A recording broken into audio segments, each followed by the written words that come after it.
Hello guys, I have been receiving a lot of doubts on a particular question of leasing, so I thought why not record and put it on the YouTube so that everybody can watch the sum. So this question is question number 24, practice manual, page number 3.42, and the chapter is leasing. So I read the question along with you and you can just try to follow the solution. R Limited requires a machine for 5 years. There are two alternatives, either to take it on lease or buy. After reading this question, it is very apparent that this question is from the lessee point of view. The company is reluctant to invest initial amount for the project and approaches their bankers. Bankers are ready to finance 100% of its initial required amount at 15% rate of interest for any of the alternatives. This term, any of the alternatives, is very important here because ये देख के हमें ये पता चल रहा है कि शायद दोनों ऑप्शन में, लीजिंग में भी मतलब एंड बोरोइंग में भी, दोनों में शायद बोरोइंग होने वाली है, राइट? वो क्या होगा और कैसे होगा वो सब अपने को आगे जाके पता चलेगा. Okay, any of the alternatives, fine. Under lease option a front security deposit of ₹5 lakh is payable to the lessor, which is equal to the cost of the machine, out of which 40% shall be adjusted equally against annual lease rent. ये जो लिखा हुआ है ना सम के अंदर में कि 5 लाख रुपया की सिक्योरिटी डिपॉजिट लेसर को देनी पड़ेगी अपने को, राइट? और उसका 40% of 5 lakh is around 2 lakh of rupees. तो 2 लाख रुपए इक्वल 5 सालों में डिवाइड हो जाएंगे. तो डिवाइड होने से जो भी अमाउंट होगा वो हर साल के लीज रेंट के साथ में वो अमाउंट एडजस्ट होता चला जाएगा. ओके, फिर लिखा हुआ है eight the end of the machine expected scrap value will be at book value after providing depreciation at the rate of 20% on written down value basis. Under buying option, loan repayment is in equal annual installments of principal amount which is equal to the annual lease rent charges. इसमें 2-3 बातें सामने आई है. इसमें लिखा है अगर लेसी ने bye किया, अगर लेसी ने ये मशीन बाय किया तो लोन की जो रीपेमेंट होगी वो जो 5 lakh divide by 5 equal annual installments. Interest inclusive minded नहीं लिखा हुआ है, इसलिए we are assuming that 5 lakh divide by 5 years will be 1 lakh per annum on the outstanding amount. फिर लिखा हुआ है एक बात और भी लिखी हुई है which is equal to the annual lease rent charges. इसका यह भी मतलब हुआ कि शायद लीज रेंट 1 लाख रुपया होगा. ये इनडायरेक्टली सम में लिखा हुआ है. फिर लिखा है इन्होंने however in case of bank finance for lease option. क्यों अपन बैंक फाइनेंस करवाएंगे? क्योंकि लेसर यहाँ पे 5 लाख रुपीस का अपफ्रंट सिक्योरिटी डिपॉजिट अपने को मांग रहा है. तो अगर अपने बैंक से बोरो करके 5 लाख बाय कर लेते हैं मशीन तो अपन ओनर हो जाएंगे, तो उसकी कैलकुलेशन अलग आएगी. दूसरा केस, लीजिंग में अपन क्यों बोरो करेंगे? तो लीजिंग में अपन इसलिए बोरो करेंगे क्योंकि हमें सामने वाले को सिक्योरिटी डिपॉजिट देनी है. ओके, तो ये उसके बारे में यहां पे लिखा हुआ है. लिखा है यहां पे however in case of bank finance for lease option repayment of principal amount equal to the lease rent is adjusted every year and the balance at the end of the 5th year. Guys, थोड़ा सा सम को और advance होने दीजिए तो मैं आपको इसकी पूरी मीनिंग बताती हूँ, वरना you will get very confused अगर मैं सारी बात एक साथ बोलूंगी तो. Assume income tax rate is 30%, interest is payable at the end of every year and the discount rate is at the rate of 15% per annum. और डिस्काउंटिंग फैक्टर्स आपको दिया हुआ है.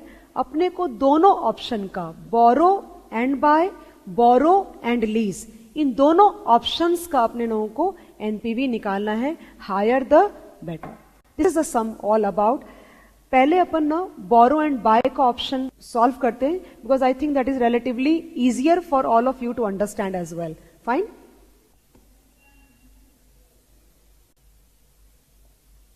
Okay. So I will not deviate from the solution of the practice manual too much because many of you would have tried the same method and I do not want to disturb at this point of your exam. Okay. So look at here. The solution to question number 24, page number is 3.42. Fine है. तो question में सबसे पहले अपन compute करते हैं number one NPV for borrow and buy. तो before I go ahead अपने को यह बात जरूर पता होनी चाहिए कि अगर मैं मशीन को बोरो करके बाय करती हूं तो क्या इंप्लीकेशन होगा. तो अगर अपन बैंक से 5 लाख रुपीस बोरो करके ये मशीन बाय कर लेते हैं तो we will become the owner of the machine and in that scenario आपके घर से हर साल कैश आउटफ्लो किस चीज का होगा. आपके घर से कैश आउटफ्लो होगा प्रिंसिपल कंपोनेंट का और साथ में आउटस्टैंडिंग इंटरेस्ट का. प्रिंसिपल कंपोनेंट पे आपको अपने पीएनडल पे टैक्स शील्ड नहीं मिलेगी लेकिन इंटरेस्ट कंपोनेंट पे आपको हर साल टैक्स की शील्ड मिलेगी. ये था number 1. Number 2, if you become the owner of the machine then you will enjoy depreciation every year. जब आप उस डेप्रिसिएशन अमाउंट को अपने पीएनडल में आप डालोगे तो आपको हर साल एक टैक्स शील्ड जनरेट होगी. वो अमाउंट होगा जो आपका टैक्स डिपार्टमेंट जाने से कम हो जाएगा because depreciation is allowed to be taken as an expense in our P and L. Third, you will also be enjoying the salvage value and the tax shield accordingly. अगर आपकी मशीन बुक वैल्यू से ज्यादा में बिकेगी तो आपको टैक्स पे करना पड़ेगा और अगर आपकी मशीन बुक वैल्यू से कम पे बिकेगी तो जो लॉस आएगा उस लॉस पे भी आपको टैक्स का शील्ड मिलेगा. So broadly when you borrow and buy the machine 3-4 चीजों का एडजस्टमेंट आता है. Number 1, the payment of installment के अंदर 2 चीजें आएंगी. Number 1 the principal component, number 2 the interest tax shield और में इंटरेस्ट अमाउंट. दूसरा डेप्रिसिएशन का अमाउंट और third salvage value. So after doing the adjustment for all this we will arrive at the NPV of borrow and buy. So let's start the sum. सबसे पहले A computation of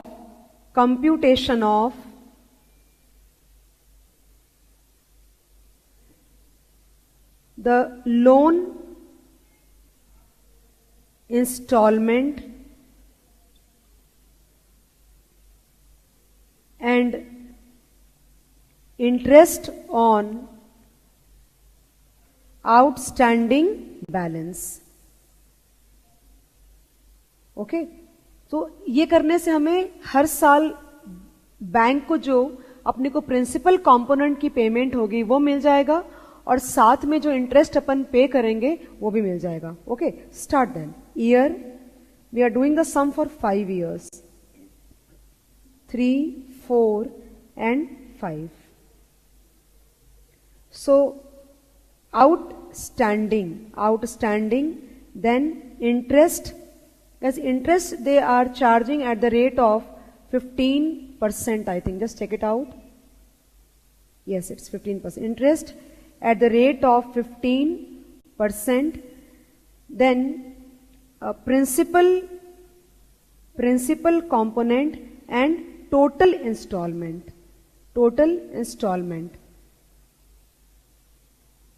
ठीक है.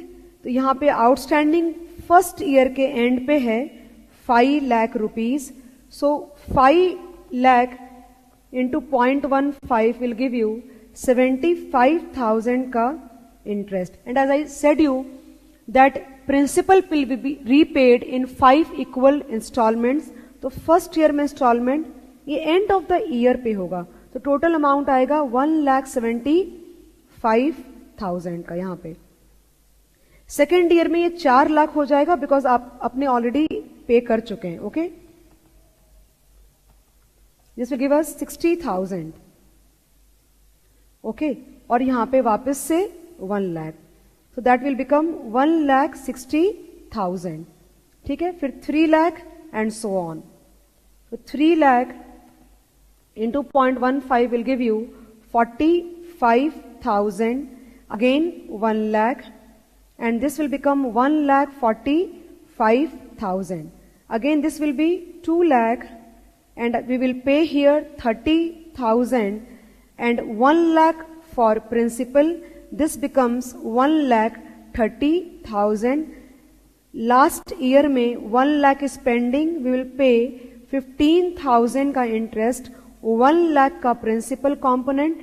Total payment on the head of installment is 1,15,000, which is like interest और principal component दोनों साथ में. ये this is 1. अभी नंबर 2, दूसरा टेबल जो मैं बनाने वाली हूं, this is B, and this table is for computation of depreciation. So computation of depreciation. Okay. So हाँ, so depreciation के लिए इन्होंने they have given you here around 20% on written down value. Okay, ठीक है. So here outstanding depreciation and closing. तो सबसे पहले if I take 5 lakh की मशीन है और 5 लाख की मशीन पे 20% होगा 1 लाख, राइट है. तो 1 lakh minus it will be 4 lakh. यहां पे वापस से I can take 4 lakh into this will be 80,000. 20% on 40,000 will be 80,000, and this will be 4 lakh minus 80,000. This will be 3,20,000. Then 3,20,000 into 0.2 will give me 64,000. 64,000 minus I get 2,56,000 as closing. 2,56,000 into 20% will give me 51,200. That is 204,800.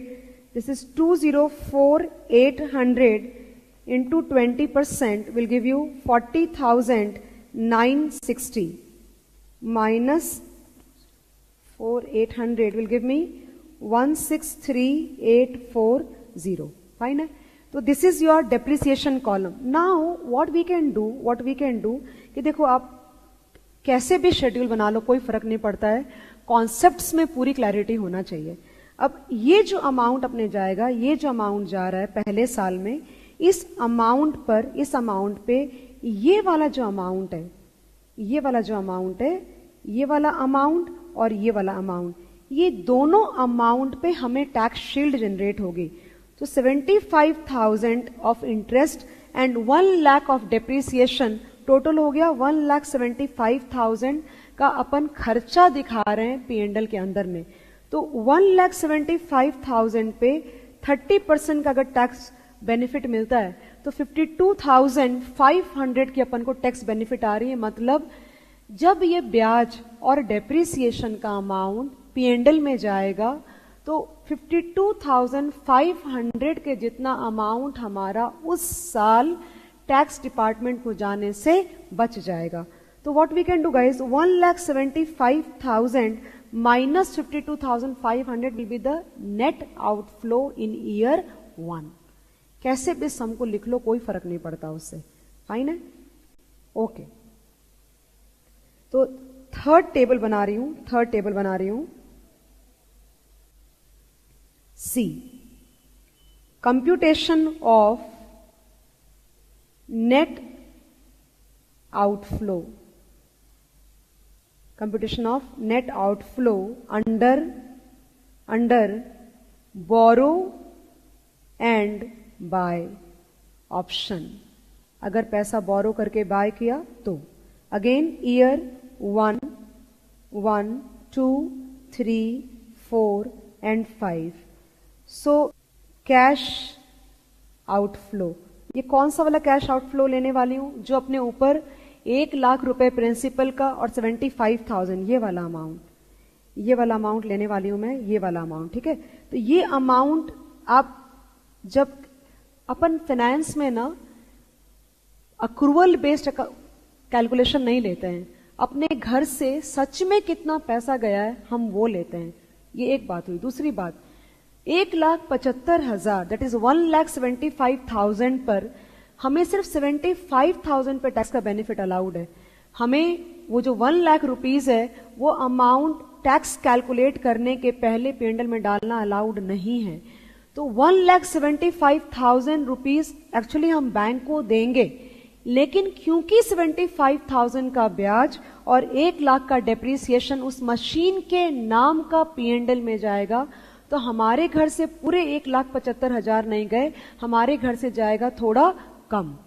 तो look at here, तो ये हो जाएगा 1,75,000. ये पूरा column I am going to copy. So that will be 1,60,000, then 1,45,000, then 1,30,000 and 1,15,000.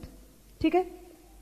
Now depreciation and interest. Okay, so depreciation and interest गए दोनों मैं ऐड करने वाली हूं. तो पहले साल में 1,00,000 का डेप्रिसिएशन और 75,000 का interest, that becomes 1,75,000. Then in the second year this will be 60,000. ये देखो 60,000 का इंटरेस्ट और 80,000 का डेप्रिसिएशन. तो वैसे तो नॉर्मल है, बट फिर भी still if you want that will be 1,40,000, because अपन ये ले रहे हैं कि पीएनडल में क्या अमाउंट जाएगा. थर्ड ईयर में आएगा ये 45,000 and 64,000. So 45,000 and plus 64,000 gives me 1,09,000. 1,09,000. Fourth year में आएगा 51,200 and 30,000. 51,200 plus 30,000 that is 812,000 and next will be 15,000 plus 40,000 960. That gives me 55,960. ये अमाउंट वो वाला अमाउंट है जो आप पीएनडल में डालोगे, बिकॉज ये अलाउड है खर्चे के तौर पर लेना टैक्स कैलकुलेट होने के पहले. तो टैक्स शील्ड मिलेगी अपने. हर साल इतने अमाउंट से अपना टैक्सेबल इनकम कम हो जाएगा. तो look at here, tax shield will be 1,75,000 into 0.3, that gives me 52,500. Then 1,40,000 into 0.3 will give you 42,000. Then 1,09,000 into 30% will give me 32,700. Then 81,200 into 0.3 will give you 24,360. Then 55,960 into 0.3 will give me 16,788. This is nothing but हर साल इतना amount tax department को जाने से बच रहा है. तो हमारे घर से नेट पैसा कितना बाहर गया, तो वो हो जाएगा cash outflow minus tax shield. So net outflow या फिर नेट कैश आउटफ्लो. तो 1,75,000 minus 52,500 gives me 1,22,500. Then 1,60,000 minus 42,000, that is 1,18,000. 145 minus 32,700, that gives me 1,12,300. Similarly, I get 105,640 and 98,212. अब इसमें मैंने जैसे शुरू में बोला कि 4 चीजों का एडजस्टमेंट आएगा. Number 1, the principal repayment, the interest payment, the depreciation and the salvage value. अब तक जो सम किया ना, तो अपने इंस्टॉलमेंट का अमाउंट जो 1 लाख था वो कंसिडर कर लिया, जो इंटरेस्ट पेमेंट थी हर साल 75, 60 उसको कंसिडर कर लिया, डेप्रिसिएशन को भी कंसिडर कर लिया. हमने एक चीज अब तक कंसिडर नहीं करी है और वो है सैल्वेज वैल्यू. अब जो ऊपर हम लोगों ने कंप्यूट किया था क्लोजिंग, तो बुक वैल्यू अपनी है, ये अपनी बुक वैल्यू है 163,840. तो इसमें इन्होंने कुछ भी ऐसा लिखा हुआ नहीं है. देखो आप सब में लिखा हुआ है यहाँ पे इन्होंने about the at the end of the machine expected scrap value will be at the book value. मतलब book value and salvage value will be the same. मतलब अपने बुक्स में जो मशीन की वैल्यू नजर आ रही है एग्जैक्टली वही वैल्यू में मशीन बाजार में बिक जाएगी. इससे क्या फायदा होगा? इससे फायदा ये होगा आपकी कैलकुलेशन में ना तो टैक्स का शील्ड आएगा और ना टैक्स का खर्चा आएगा. Because when book value is equal to salvage value then neither you have to pay nor you will get. ये पूरे के पूरे पैसे आप अंदर ले लोगे. So here what we can do here basically guys, now we can take PV of these values. PV at the rate of 15%. और PV फैक्टर उन्होंने दिया हुआ है तो अपने को मेहनत नहीं करनी. 0.8696, 0.7562, 0.6576, 0.5718 and 0.4972. So when I multiply this, we can just try to, I can just try to be a bit, since all of you must be comfortable on this calculation. 106,526, 89,232. So basically I am multiplying the net outflow with the PV factors. And 48,831. मैंने salvage अब तक नहीं लिया, अपन last में ले सकते, कोई problem नहीं है उसके अंदर में. Okay, so if I add all of them, I get 106,526 plus 89,232 plus 73,848 plus 60,405 and plus 48,831. So I get 37,842. This is the PV of the cash outflows. Now, so here what I can do is कि ये जो अपना amount था ना salvage का, वो हमारा inflow होगा क्योंकि मशीन बिकेगी तो पैसा आएगा. तो वो जो पैसा लेकिन है वो 5वें साल के एंड पे है. तो उसको अगर अपन 5वें साल का फैक्टर लगा देना 0.4972 का, तो वो आज के टर्म्स में आ जाएगा और उसको इस अमाउंट के साथ एडजस्ट करूंगी तो net cash outflow in terms of PV अपने को पता चलेगा if we borrow and buy. So look at here. So cost of borrow and buy option will be equal to 37,842, then minus. Why minus? Because this amount is your outflow. ये amount outflow है अपना. तो machine बेच के जो पैसा आएगा वो इनफ्लो है. तो कॉस्ट निकालने के लिए आउटफ्लो में से इनफ्लो अपन माइनस करेंगे. Minus that amount was 163,840, but the value is at the end of the 5th year. So we need to multiply the PV factor, that is 0.4972. ये 5वें साल का PV फैक्टर है. देखते हैं क्या आता है ये. So 163,840 into 0.4972, right है. So 37,842, that gives me 2973,7381.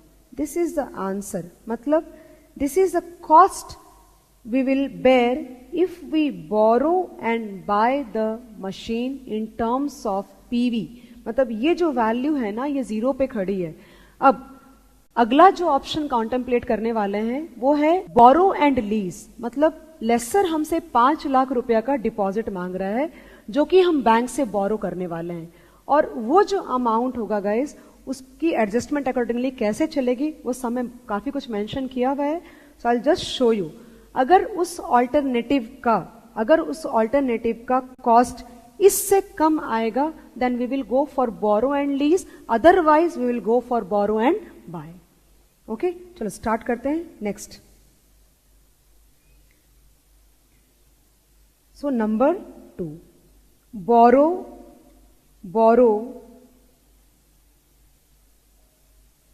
And lease option, borrow and lease option.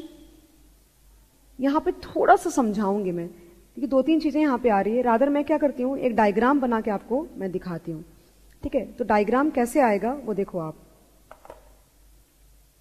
कि आर लिमिटेड सब कुछ नहीं डाल रही हूं डायग्राम में, बट थोड़ा बहुत आपको समझेगा जरूर। आर लिमिटेड कंपनी है, राइट है, और यहां पे लीज कंपनी है, इसकी लीज कंपनी है, राइट है। तो इसको अपन, एंड यहां पे है बैंक जिससे सिक्योरिटी डिपॉजिट का अपन पैसा बोरो करेंगे। तो बैंक से आर लिमिटेड ने पैसे बोरो कर लिए 5 लाख रुपीस, ठीक है, और ये पैसे इसने दे दिया लीज कंपनी को, कितना, अगेन 5 लाख, ठीक है। अभी हर साल यहां पे लिखा हुआ है कि बेसिकली 5 लाख का 40%, कितना होता है 5 लाख का 40%, 2 लाख रुपए। 2 लाख को अगर आप 5 साल में डिवाइड करोगे तो 40,000 रुपीज आता है। ध्यान से सुनना मैं क्या बोल रही हूं। पहले मैं आर लिमिटेड और लीज कंपनी के बारे में बात करूंगी, उसके बाद में आर लिमिटेड और बैंक के कैश फ्लोज के बारे में बात करूंगी। अपन दोनों को कंबाइन करके इस ऑप्शन का कॉस्ट निकालने वाले हैं। Okay, so look at here now. तो बोल रहा है कि 5 लाख रुपया लीज कंपनी शुरू में ही अपफ्रंट सिक्योरिटी आर लिमिटेड से लेने वाली है। 5 लाख का 20% और 20%, that is how much, that is 2 lakh of rupees will be adjusted equally in the lease rent. Point number 1. Point number 2, but how much is the lease rent? Lease rent as mentioned in the sum, पहले बोला था कि जो annual instalment होगा वही lease rent होगा। So the annual instalment is rupees 1 lakh.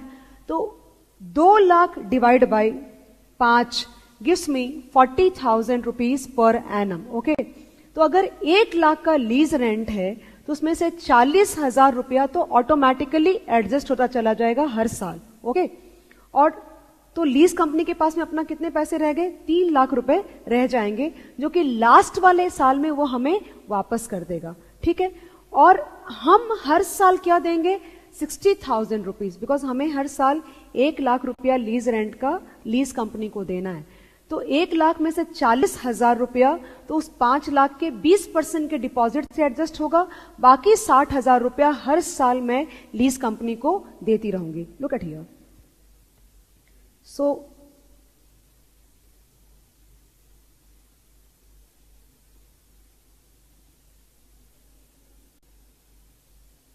look at here. So 60,000, right? 60,000, 60,000, 60,000 and 60,000, ठीक है, right? तो and 40,000 to any which ways is getting adjusted. Last वाले साल में ये हमें हमारा 3 लाख रुपया, रुपीज 3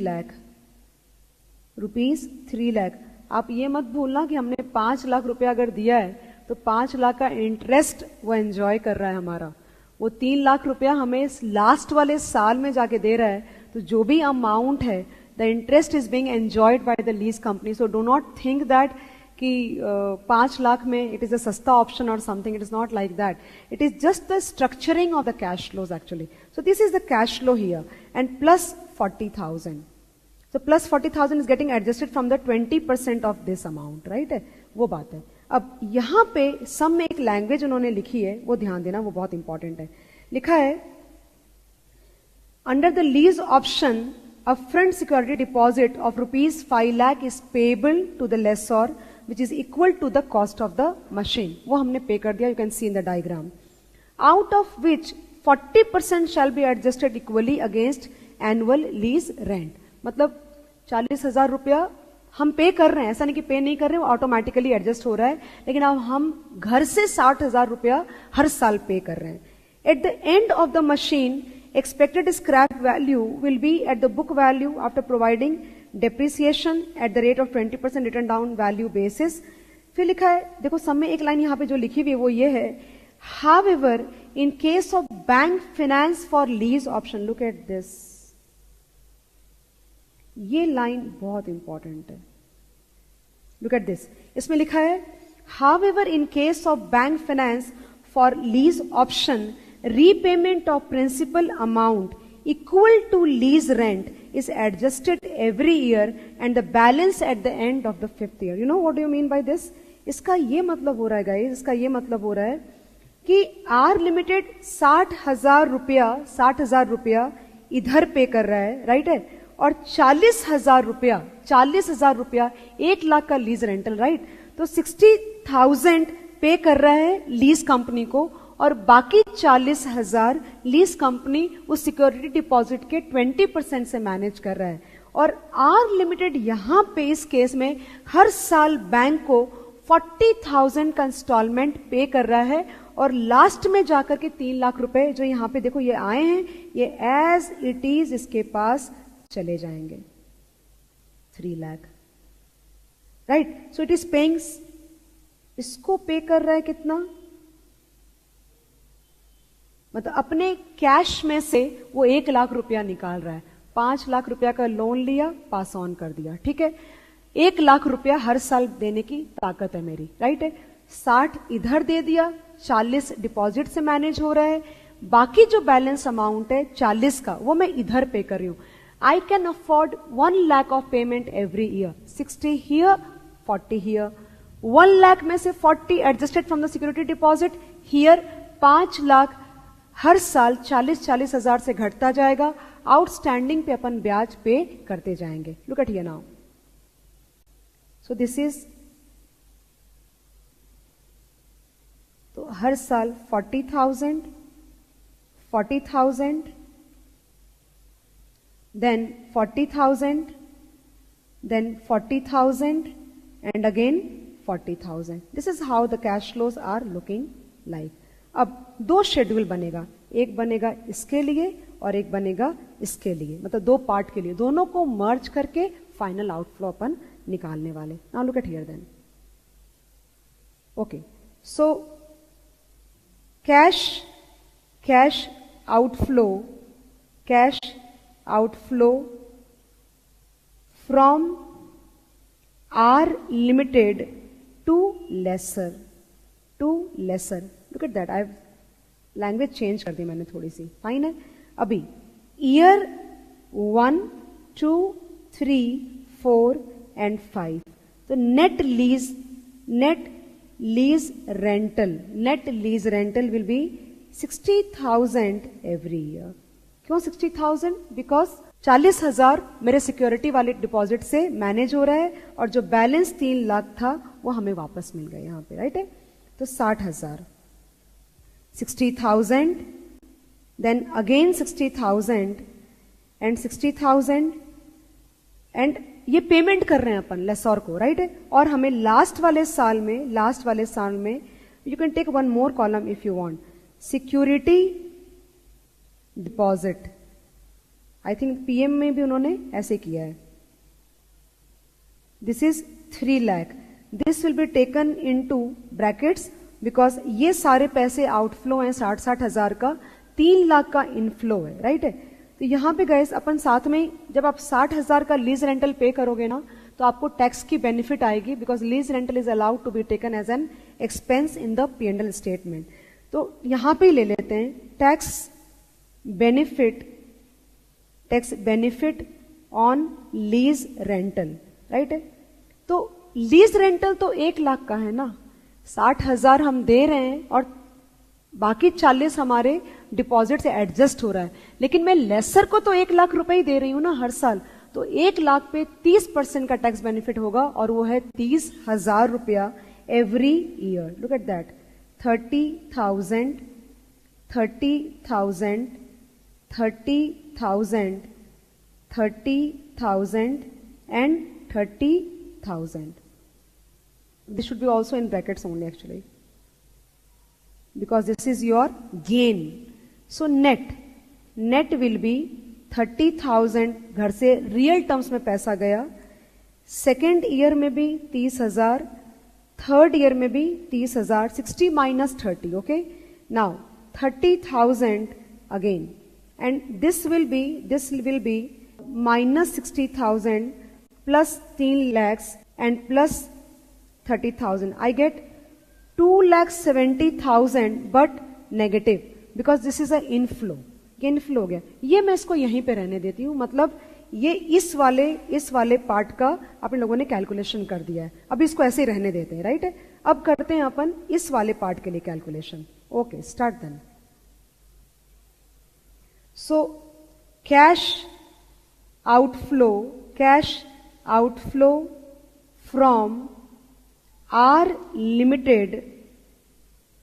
लिमिटेड टू बैंक से इसने 5 लाख रुपए बोरो किया था. ठीक है.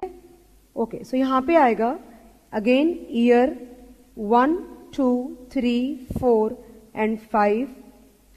Outstanding, then interest, then principal. If you want we can take a tax benefit component also here, और we इतना पहले करते हैं और कॉलम्स बढ़ा लेंगे.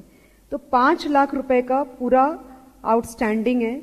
इंटरेस्ट आएगा पूरा का पूरा 5 लाख पे, बिकॉज बैंक से तुमने पूरे 5 लाख रुपए लिए हैं, इंटू 0.15 दैट गिव्स मी 75,000 का इंटरेस्ट. राइट है. और 40,000, देखो यहाँ पे 40,000 रुपया हर साल मैं प्रिंसिपल के नाम पे पेमेंट कर रही हूं, जो मैं यहां पे नहीं दे रही हूं, यहां पे दे रही हूं. वहां ऑटोमेटिक मेरे डिपॉजिट से चल रहा है वो. ठीक है. तो 5 lakh minus 40,000 is the outstanding. That will B 4,60,000 और उस पे 15% का इंटरेस्ट इंटू 0.15 गिव्स मी 69,000 का ब्याज है. तो ये प्रिंसिपल पेमेंट 40,000 का है, यहां भी 40,000 का है. ठीक है. तो 4,60,000 minus 40,000 gives me an amount of 4,20,000 into 0.15 that gives me 63,000, and here again I will take 40,000. Then 4,20,000 minus 40,000 is 3,80,000. ठीक है. 3,80,000 into 0.15 will give me 57,000, and again here I pay 40,000.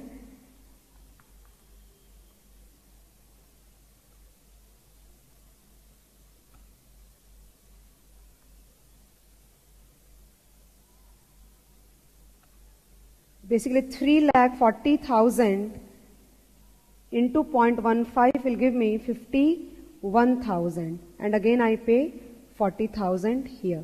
यहां पे जो इंटरेस्ट है ना, ये वाला कॉलम, इस पे भी टैक्स की बेनिफिट आएगी, बिकॉज ब्याज को P&L के अंदर डाल सकते हैं. ये यहाँ पे 1 लाख का लीज रेंटल भी जाएगा और साथ में ब्याज भी जाएगा. तो इंटरेस्ट पे आएगा टैक्स का benefit. Basically what we can do, 75,000 into 30% का आएगा टैक्स बेनिफिट. 22,000 मैं फर्स्ट ईयर की बात कर रही हूं. सो टोटल, पहले टोटल ले लेते हैं. Total 75,000 plus 40,000, that is 115,000. Then 69,000 plus 40,000, that is 109,000. Then 103,000. Then 97,000, 91,000. Okay. And plus you also pay 3 lakh, ये वाला पार्ट, प्लस यू ऑल्सो पे 3 लाख. चाहो तो अलग से भी ले सकते हो, कोई प्रॉब्लम नहीं है. ठीक है. Now tax benefit on interest. Tax benefit will be now 75,000 into 0.3 gives me 22,500. Then 69,000 into 0.3 gives me 20,700. Then 63,000 into 0.3 is 18,900. Then the next one is 57,000 into 0.3, that is 17,100, and 51,000 into 0.3 will give you 15,300. Right है, तो net करेंगे ना अपन तो अपने को value मिल जाएगी net. So 115 minus 22,500 gives me 92,500. Could you understand guys? Because see, bank जो है यहाँ पे, ये देखो आप डायग्राम, बैंक से अपन लोगों ने 5 लाख का जो लोन ले रखा है, इसके अगेंस्ट में हर लाख 40 40 40 जा रहा है, और साथ में देखो यहाँ पे 3 लाख रुपए मैंने ऐड किए हैं, ये वाले 3 लाख, राइट. तो बेसिकली क्या किया कि इंटरेस्ट कंपोनेंट ये वाला कंप्यूट किया कि 40 पे करने के बाद जो हर साल ब्याज आउटस्टैंड करेगा वो पेमेंट कर रहे हैं. तो 40 प्रिंसिपल का और साथ में ब्याज, वो दोनों को ऐड करके 115 ये वगैरह आए, और लास्ट में जाकर के 3 लाख रुपए मैंने ऐड किया है. तो यहाँ पे भी अगर चाहो तो ऐड कर सकते हैं, कोई प्रॉब्लम नहीं है इसके अंदर में, राइट है. नाउ सो ये जो इंटरेस्ट की कॉलम थी इसकी टैक्स बेनिफिट लिए, and total minus tax benefit will give you the net column. So 88,300, then 84,100, 79,900 and 375,700. I'm just trying to copy the data because otherwise the lecture will be very, very lengthy for me. 3,91,000 minus 15,300. Okay. So अभी दोनों जो section है, ये वाला और ये वाला, दोनों को कंबाइन कर देते हैं. So computation of net outflow will be year 1, 2, 3, 4, 5. अपन लोग यहां से ये वाला कॉलम लेंगे, ये वाला कॉलम लेंगे, दिस कॉलम एंड इसका लास्ट वाला कॉलम, इन दोनों को अपन को कंबाइन करना पड़ेगा. सो look at here, cash flow to lesser. So we can just copy here, that is 30,000, 30,000, 30,000, 30,000 and 2,70,000 was negative. Then cash flow to the bank, right? तो bank को 92,500, then 88,300, 84,100, 79,900 and 3,75,700. We will combine. यहाँ पे इतना net गया tax adjust करने के बाद, और यहाँ पे कितना गया टैक्स एडजस्ट करने के बाद, दोनों को मिलाएंगे तो हमें मिलेगा cash outflow if you borrow 5 lakh rupees from the bank and pay it as a security deposit for leasing it out. Okay, so total is 122,500, 118,300, 114,100, 109,900 and 105,700. Make it PV will be again 0.8696, 0.7562, 0.6576, 0.5718 and 0.4972. So the PV that I get is 106,526. I'm not calculating. You can just try to go and check out on the practice manual. I'm just telling you the method how to flow in the sum. Okay, so 89,458, then 75,032, then 62,841 and 52,554. That gives me a total of 386,411. ये answer होगा. This is the cost of borrowing and leasing. Okay, अब now if you see the two, इसको compare करेंगे अपन इसके साथ 297, तो I think we should borrow and buy. That's better because the payment is very high in comparison to the borrow and buy. So we can write down here, hence since cost of borrow and buy